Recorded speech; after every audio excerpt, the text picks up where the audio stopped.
Hello everyone, welcome to another Fight of the Night review. This is for the fight between Alexandre Pantoja and Deiveson Figueiredo. I hope I'm saying that right. Two Brazilian fighters, their names are not usually easy to pronounce. Before I start, I want to get a couple of things said first. I apologise for the poor lighting, like it's British summer, but the weather's been a bit raining. I'm preferring the rainy weather, but it's not really good for lighting in my videos. And secondly, thank you for everyone who turned up for the PPW stream last night. I hope to impress again with tonight's stream, because last night's one was pretty good, so hoping tonight's one is also good. Anyway, we'll get on to this fight now, which Deiveson won by unanimous decision, and we're gonna try and break that. Well, I'm gonna try and break it down as best as I can. So, fight starts and both men touch gloves. There's good respect for pretty much all this fight, I will point out, and they start measuring each other first. Like, there's not a lot that happens for the first 30 seconds, but then Pantoja starts going in for shots, he starts pressing forward, but Deiveson keeps countering with really good shots. I think the biggest shot, like the biggest strike of the night, definitely goes to Deiveson in round one, when he landed a hell of a right hand that knocked down Pantoja. And this went like this for quite a while in round one. It's not like Pantoja wasn't landing anything, he was moving him really well, but he kept getting countered. He went for a takedown in round one, but Deiveson had an answer and managed to stuff it. And near the end of round one, Pantoja did start finding his feet a bit more, and he landed. No, was it round one or round two? I think it might have been round two, but I can't remember that part, if it was round one or round two. Basically, at the end of whichever one it was, Pantoja did actually start landing a good flurry combo after, sort of fairly losing the round up until that point. Damn hair. But, yeah, like, round one was actually pretty exciting, pretty well paced back and forth between the two. I definitely do slightly edge out in favour of Deiveson, who I will point out, he won by unanimous decision, but according to all three judges, he won all three rounds. I feel like the fight was a lot closer. Like, I normally say this for when I talk about the victory itself, but I'm going to say it now. Like, I feel like it should have been 29-28 at least across all three. I'm not really happy with like 30-27 across all three. I'm just not. Anyway, round two starts and it's sort of more of the same. There is a lot more grappling and clinch exchanges, which I quite like. Pantoja is looking a lot more for his takedowns now. He manages to move in quite well. He even lands some good shots against Deiveson, but Deiveson manages to avoid a lot of them, land some really good counter punches. His like counter rights and lefts especially are really good. He lands some counter leg kicks, and he stuffed almost all of Pantoja's takedowns, I think. He did get taken down in round two, but he managed to get back up really quickly. And, yeah, that was pretty exciting back and forth action on the feet after that as well. Big shots from both men. Deiveson obviously getting the better of him, managing to slip past Pantoja's offense, so good stuff. And round three. Actually, no, I should point out when round two started, Pantoja did close in on Deiveson and hold him against the cage with a good clinch.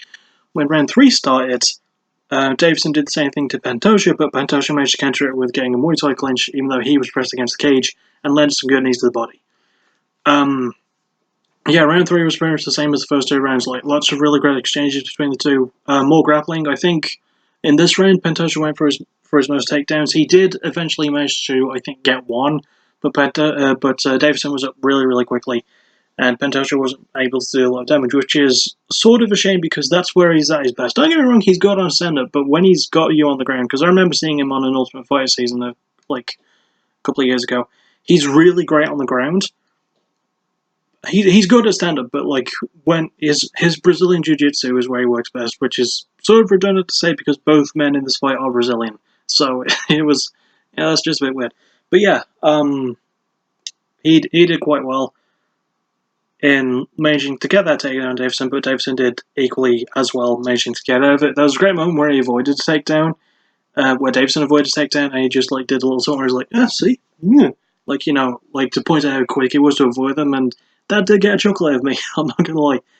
I did quite like that. I like this entire fight. I honestly think, for the first time in a while, this could be one that might be in my top 10. It wasn't as close as the judges made it out to be. Well, sorry, it was a lot closer than the judges made it out to be. I agree that Deiveson won. I feel like he did a lot more. Even though Pantoja was pressing forward, he was landing well, but Deiveson was landing bigger shots. And at the end of the fight, Pantoja's face was definitely a lot worse, whereas Figueiredo, he looked a lot better. Although people who haven't seen him fight before might, including me, might get a bit confused by the red streak in his hair. That's just like a bit of hair dye. He wasn't bleeding. It did make me think though. Like Chris Lieben used to do that. He used to dye his hair red so that when he bled, it wouldn't be as much of a pain. Sort of the Deadpool approach. That's why he wears the red suit, so bad guys can't see him bleed. But yeah, this was a hell of a fight. A really, really solid fight. I quite enjoyed it. I definitely wanted to watch again because it had a huge entertainment factor. Despite the fact that it was on early, it was the first fight of the main proper prelim card. The crowd are really invested. I mean, it is a Canadian crowd, and Canadian crowds are usually my favourite because of the passion they have for the sport. I forgot to mention as well. I almost forgot. They're at the Rogers Place in Edmonton, Alberta, Canada. I usually start off with that, but I completely fucked it up this time. So now you know. But yeah, I recommend you go and check out this fight if you can. Not the most exciting fight of the year, but definitely one of the more entertaining ones, and I definitely recommend it just for that alone. And there was some really great moments. It was a consistent fight. It kept me watching. I just wish I could remember at the end of which round it was that Pantoja went for that flurry. It was a great moment though, and it did show that he had some life in him still. But yeah, I honestly recommend this fight. This could crack my top 10 of the year, maybe. In the year, I'm not sure if I'm going to have a full top 10, but, beggars can't be choosers, and I am going to have to sort one out.